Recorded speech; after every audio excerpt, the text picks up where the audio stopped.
शिवाजी महाराज की जय, छत्रपती शिवाजी महाराज की जय।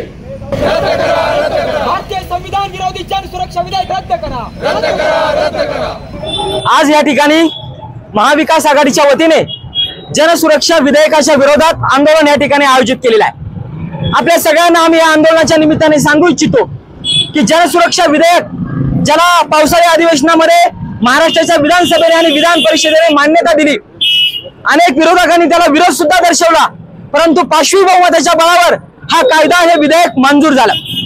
हे गोरगरीब, कष्टकरी, शेतकरी, शेतमजूर, ह्या सर्व दलित असतील, आदिवासी असतील, महिला असतील, यांच्या विरोधातला अत्यंत घटनाबाह्य आणि संविधान विरोधी हा कायदा या राज्यामध्ये फडणवीसांचं सरकार आणू पाहत आहे। एका बाजूला लोकशाहीचं गुणगान गायचं, स्वातंत्र्याचं गुणगान गायचं, संविधानाचं गुणगान गायचं, आणि दुसऱ्या बाजूला मात्र संविधान विरोधी, घटना विरोधी, स्वातंत्र्याचा दिलेला अर्थ पुसून टाकणारा कायदा आणायचा।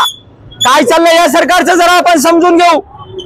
यांना कुणीही विरोधक नको आहेत, यांना या देशामध्ये एक पक्षीय हुकुमशाही व्यवस्था आणायची आहे। विरोधकांना याच्या अगोदर इळीचा धाक दाखवून त्यांना आत टाकण्याचं कारस्थान चालवलं, आणि आमच्यासारखे शेतकरी कार्यकर्ते असतील, कामगारांचे नेते असतील, शेतमजुरांच्या प्रश्नावर लढणारे लोक असतील, कार्यकर्ते असतील, आणि गोरगरीब सर्वसामान्य जनतेच्या प्रश्नांवर लढणारे असे असंख्य कार्यकर्ते असतील, यांच्या मागे इडी लावू शकत नाहीत। आणि मग यांना कसं करायचं, यांचा बंदोबस्त कसा करायचा, म्हणून आज जनसुरक्षा विधेयक यांनी आणलंय। आम्ही कुठलीही कृती की जी आमच्या हक्कासाठी असेल, इथल्या शेतकऱ्याच्या हक्कासाठी असेल, इथल्या शेतमजुराच्या हक्कासाठी असेल, इथल्या आदिवासींच्या हक्कासाठी असेल, इथल्या दलितांच्या हक्कासाठी असेल, महिलांच्या हक्कासाठी असेल, ही सगळी कृती घटनाबाह्य ठरवणं, तिला बेकायदेशीर कृत्य जाहीर करणं, त्या संघटनांवर बेकायदेशीर संघटना म्हणून घोषित करणं, त्यांना कुठलीही व्यवस्थित प्रोसेस न करता त्यांना आत टाकणं, त्यांच्या मालमत्ता जप्त करणं, खरं म्हणजे असं वाटायला लागलेलं आहे की आम्ही पारतंत्र्यात आलो आहोत की काही। अशा प्रकारचे कायदे या स्वातंत्र्य भारतामध्ये हे फडणवीस सरकार आणू पाहू इच्छित आहे। तुम्हाला गोरगरिबांच्या प्रश्नांना रस्त्यावर उतरण्याचा अधिकार आम्हाला भारतीय संविधानाने आणि त्याचे निर्माते डॉक्टर बाबासाहेब आंबेडकर यांनी दिलाय।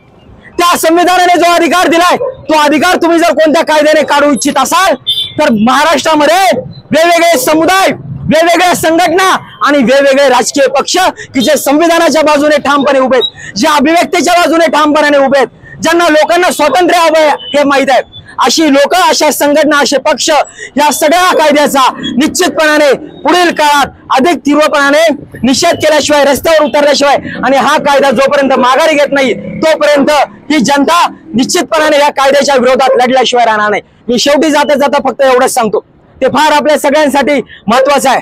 मला आपल्याला सगळ्यांना सांगायचंय की खरं म्हणजे मगाशी पण आपण चर्चा करत होतो की हे विधेयकच लोकांना माहित नाही, हा कायदाही माहित नाही। उदाहरणार्थ या रस्त्यावर काही समजा विक्रेते आपला व्यापार करत असतील, उद्या त्यांनी त्यांच्या हक्कासाठी काही आंदोलन केलं तर ते आंदोलन सुद्धा बेकायदेशीर ठरवून त्यांना हे देशद्रोही किंवा त्यांना हे अर्बन नक्षल ठरवून त्यांच्यावर शिक्का मारण्याची प्रक्रिया ह्या कायद्याने होऊ शकते। यांनी कायद्याचा उद्देश आणलाय की नक्षलवाद संपवायचा आहे, आम्हाला माओवाद संपवायचा आहे, 100% बरोबर आहे। आम्हाला या नक्षलवाद नकोय, माओवाद, नक्षलवाद याच्या विरोधात आम्ही आहोत, ते घटना विरोधी आहे, मान्य आहे, परंतु तो नक्षलवाद आणि तो माओवाद संपवायला या देशामध्ये पुरेसे नाही तर सक्षम कायदे आहेत। त्या कायद्यांचा वापर करत तुम्ही नक्षलवाद नेस्तनाबूत आणलाय।